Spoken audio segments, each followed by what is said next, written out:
O Fronteiras do Pensamento de hoje apresenta a primeira parte da palestra Depressão, a face contemporânea do mal-estar na civilização, com Maria Rita Kell. A psicanalista aborda o tema aceleração e depressão, a partir do livro O Tempo e o Cão. A obra foi escrita com base nas suas experiências com pacientes depressivos.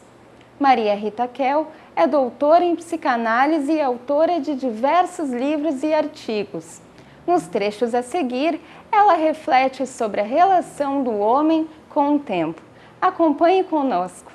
E eu começo citando uma frase que não está em livro nenhum, que eu escutei, do professor Antônio Cândido, que deve ser conhecido de muitos de vocês, é o maior crítico literário brasileiro vivo.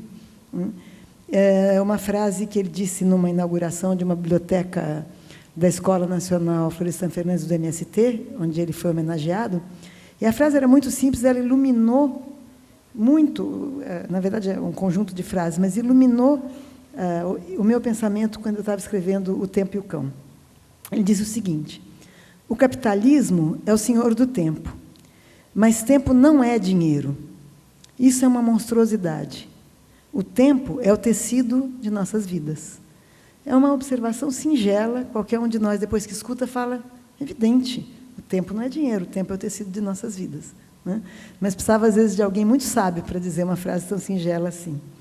Bem, então, isso é só fica como um pano de fundo do que eu vou pensar em voz alta aqui, junto com vocês. Tá? Bem, o tempo o que é? Eu não sou filósofa, não vou abordar sobre todos os ângulos que a filosofia abordou, mas sabemos que o tempo é uma construção social. Ou seja, toda a ordem social ela é marcada, cada uma à sua maneira, pelo controle do tempo. Ou talvez o controle do tempo seria a face mais invisível e mais onipresente daquilo que, no sentido do Foucault, a gente chama de poder. Não o poder no sentido do governo, mas o poder, aquilo que organiza e ordena a vida social. O tempo, então, esse tecido de nossa vida, no dizer do Antônio Cândido, além de ser essa face invisível e onipresente do poder, ele é também, na psicanálise, a condição ontológica do psiquismo. A qualidade que define o psíquico não é espacial, é temporal. O psiquismo é uma instância temporal. Daí, talvez, a dificuldade dos neurocientistas em localizar no tecido cerebral o inconsciente freudiano. O sujeito do desejo em psicanálise é um intervalo sempre aberto que pulsa entre o tempo próprio da pulsão, da tensão de necessidade do infans, e o tempo do outro, que pode ser mais ou menos apressado, mais ou menos lento. Nisso se resume a alienação que distingue o humano das outras formas de vida animal. Nós não somos senhores de nossa relação com o tempo. A relação do filhote de homem com o tempo, então, inaugura o psiquismo e determina os diversos processos mentais de representação da realidade. A alucinação, em primeiro lugar, a satisfação imediata, a fantasia, como uma satisfação já mediada por uma representação secundária, e, no fim, o pensamento, que é a tentativa de instituir uma cadeia simbólica que vai tentar encontrar o objeto nas condições da realidade social a que o sujeito pertence.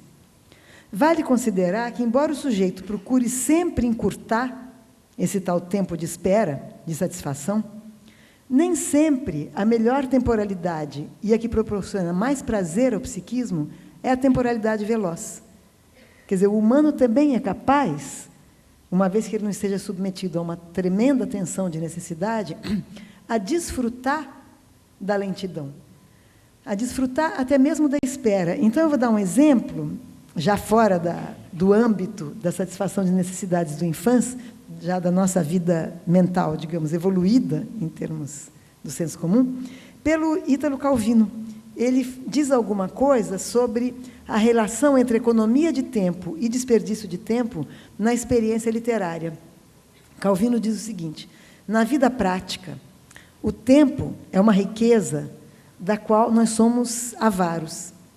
Na literatura, o tempo é uma riqueza de que se pode dispor com prodigalidade e indiferença. Em literatura, não se trata de chegar logo a um limite pré-estabelecido, senão não haveria justamente a experiência literária. Ao contrário, o bom escritor economiza tempo para poder desperdiçá-lo mais adiante. Ou seja, quanto mais tempo economizamos, ele não está fazendo elogio de um palavrório vazio. Quanto mais tempo economizamos, mais tempo podemos perder, né, no prazer da leitura. Esse parágrafo do Calvino oferece uma curiosa alternativa ao valor absoluto da pressa, inclusive na técnica lacaniana. Desde que não se trate, como ocorre na neurose, de retardar a hora da verdade do desejo, que o neurótico sempre tenta retardar, ainda não, né?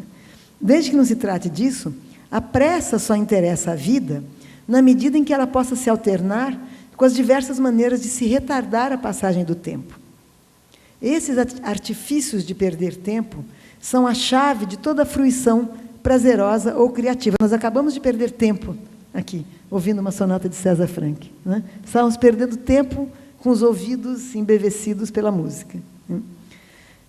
Calvino ilustra muito bem, num ensaio sobre a velocidade, que está naquele livro 6 Propostas para um Próximo Milênio, que ele conseguiu escrever só 5, porque ele morreu antes, mas ele ilustra muito bem essa tensa relação entre lentidão e velocidade, ambas igualmente necessárias à afirmação criativa do sujeito. Ele conta uma fábula chinesa que diz o seguinte: Xuanzé, entre suas múltiplas virtudes, sabia desenhar muito bem. Então, um dia, o imperador lhe pede que desenhe um caranguejo. Xuanzé diz que ele faria, mas para fazer isso, ele precisaria de 5 anos e uma casa com 12 empregados. Passados 5 anos, ele não havia nem sequer começado o desenho. Preciso de mais 5 anos, disse Xuanzé. O imperador concordou. Ao completar-se o 10º ano, Xuanzé pegou o pincel e, num instante, com um único gesto, desenhou um caranguejo, o mais perfeito caranguejo que já se viu. Nessa linda fábula chinesa, os 3 tempos do famoso texto lacaniano sobre o tempo lógico estão presentes. O instante de ver, no qual Xuanzé viu na visão da mente, que ele era capaz de perceber, de desenhar o caranguejo, ele percebe rapidamente. Depois, os 10 anos, que na parábola lacaniana se chamaria de o tempo de compreender, que no caso de Xuanzé demorou 10 anos. E depois, o rapidíssimo gesto que materializou a imagem perfeita de um caranguejo, que o Lacan chamaria de momento de concluir. A fábula indica, de uma maneira radical, porque esses 10 anos só podem ser fabulosos, né, que não existe medida razoável para essa duração intermediária chamada tempo de compreender. Esta, justamente, não pode e nem deve ser determinada pela demanda do outro. A temporalidade contemporânea, por outro lado, frequentemente vivida como pura pressa, exclui ou encurta a duração dos momentos de compreender. Daí a sustentação tão periclitante do saber do sujeito, que o predispõe, entre outras coisas, à queda na depressão, seja qual for sua estrutura neurótica. O momento de concluir, que pode ser breve, depende da conquista, durante o tempo de compreender, de uma independência do sujeito em relação ao tempo do outro.